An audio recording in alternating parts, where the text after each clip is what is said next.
तो साथियों, आपातकाल पर भाग 2 भी आ गया है। वैसे भाग 1 में हमने राष्ट्रीय आपातकाल किया है और भाग 2 में हम राष्ट्रपति शासन, जिसे हम राज्य आपातकाल कहते हैं, एवं वित्तीय आपातकाल पर चर्चा करेंगे। तो आइए ज़्यादा वक्त न लेते हुए सीधा चर्चा करते हैं।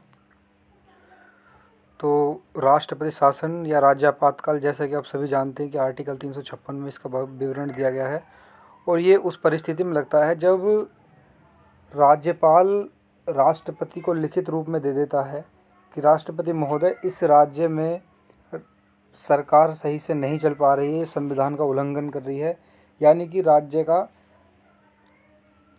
जो संवैधानिक तंत्र है वो विफल हो चुका है। तो उस स्थिति में राष्ट्रपति महोदय घोषणा करते हैं कि इस राज्य की समस्त शक्तियां मैं अपने हाथों में लेता हूं और इसे ही हम राष्ट्रपति शासन कहते हैं। और क्योंकि ये राज्य में लगता है तो इसलिए इसे राज्य आपातकाल भी कहते हैं। तो नंबर 2 इसमें हम चर्चा करेंगे कि प्रारंभ में 2 माह तक ही लागू रहता है और उसके बाद इसे संसद से पास करा लिया जाता है 2 माह के अंदर अंदर, और फिर ये 6 महीने तक चल जाता है।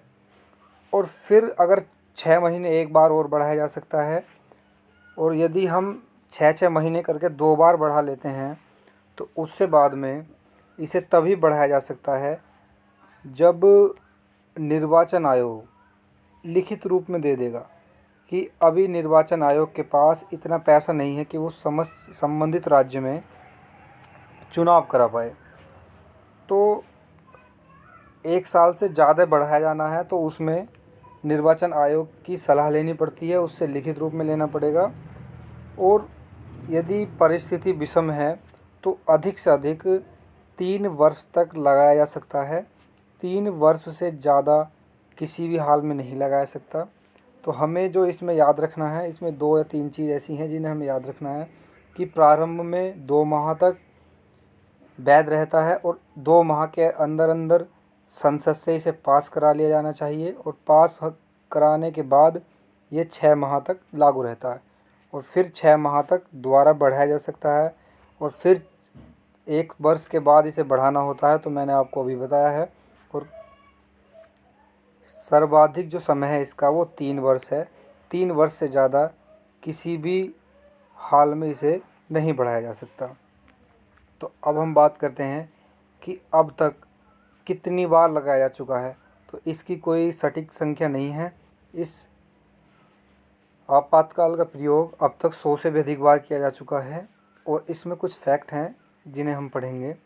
तो आता है कि सबसे पहले राष्ट्रपति शासन किस राज्य में लगाया गया था।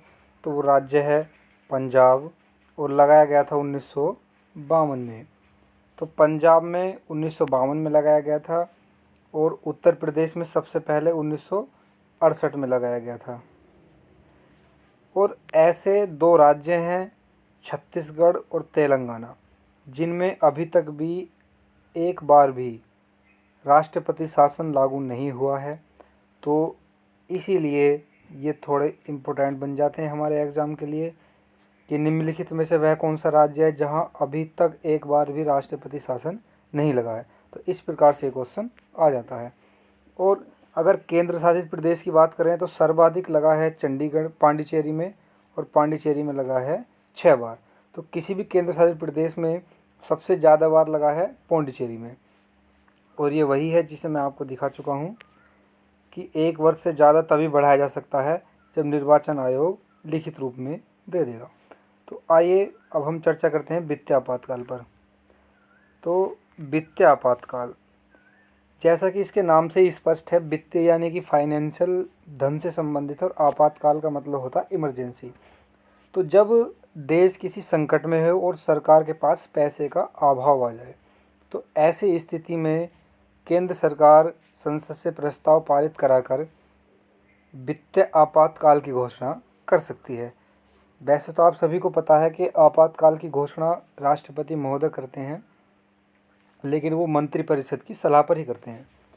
तो इसमें हमें पढ़ लेना है कि जब देश के किसी भाग में वित्तीय स्वामित्व व साख को खतरा हो तो वित्तीय आपातकाल की घोषणा की जा सकती है। तो वैसे अगर नॉर्मली हम देखें तो वित्तीय आपातकाल अभी तक एक बार भी नहीं लगा है, और अगर लग जाए तो क्या प्रभाव हैं वित्तीय आपातकाल के, तो इसमें देखेंगे तो सबसे पहला तो यही है जो आप देख पा रहे हैं कि राष्ट्रपति महोदय किसी भी प्राधिकारी, चाहे वह स्वयं हो या सर्वोच्च न्यायालय के मुख्य न्यायाधीश हों या किसी भी राज्य के हाई कोर्ट के मुख्य न्यायाधीश हों या कोई भी सरकारी कर्मचारी हो, उसके वेतन भत्ते में कमी की जा सकती है। दूसरी जो प्रभाव है वो ये है कि राष्ट्रपति संघ एवं राज्य के वित्तीय संबंधों में कोई आवश्यक संशोधन या परिवर्तन कर सकते हैं। तो इसका मतलब ये है कि किसी भी राज्य में कोई भी योजना लागू की जाती है तो उसमें 60% केंद्र सरकार देती है और 40% जो पैसा होता है वो राज्य सरकार का होता है। तो इसका मतलब यही है कि यदि वित्तीय आपातकाल घोषित हुआ है तो ऐसे समय में राष्ट्रपति महोदय उस फंडिंग को कम कर सकते हैं। और इसमें तीसरा जो प्रभाव पड़ेगा वो ये है कि सभी प्रकार के वित्त विधेयक एवं धन विधेयक जो राज्य विधानमंडल द्वारा पारित हो चुके हैं तो राष्ट्रपति की अनुमति के लिए प्रस्तुत किए जा सकते हैं। तो राष्ट्रपति ये आदेश दे सकते हैं कि पूरे भारतवर्ष में जितने भी विधान मंडल हैं उसमें धन संबंधी जितने भी विधेयक पारित कर दिए हैं वो एक बार मुझे दिखाए जाएं, मैं उन पर चर्चा करूंगा और ये तय करूंगा कि ये पास किए जाए या नहीं। तो अगर हम इसे अपने परिवार से समझ कर देखें तो ऐसे समझ सकते हैं कि जैसे कभी कभी क्या होता है, किसी भी परिवार में ग्रामीण क्षेत्रों में ज़्यादा होता है, किसी भी परिवार में पैसे का अभाव आ जाए, जैसे कि हमने कोई बड़ा काम किया हो, प्लॉट ख़रीदा हो या शादी की हो या परिवार में कोई ज़्यादा बीमार हो चुका है तो पैसे की कमी आ जाती है, तो उस समय भी घर के सारे व्यक्ति अपने थोड़े थोड़े खर्चे कम कर देते हैं जिससे कि वो टूट जो होती है वो पूरी हो जाए। तो ऐसे ही ये देश के संबंध में है। जब देश के पास पैसा नहीं होगा यानी कि संसद की संचित निधि के पास पैसा नहीं होगा तो वो भी अपने सारे सरकारी कर्मचारियों के वेतन भत्तों में कटौती कर सकती है। तो उम्मीद है कि आप समझ गए होंगे। आपातकाल में इतना ही है जो आता है। Thank you so much. और हो सके तो भाई वीडियो को लाइक कर दो, शेयर कर दो और सब्सक्राइब तो ज़रूर ही कर देना, क्योंकि आपके सब्सक्राइब की बहुत ज़रूरत है भाई, दिल से।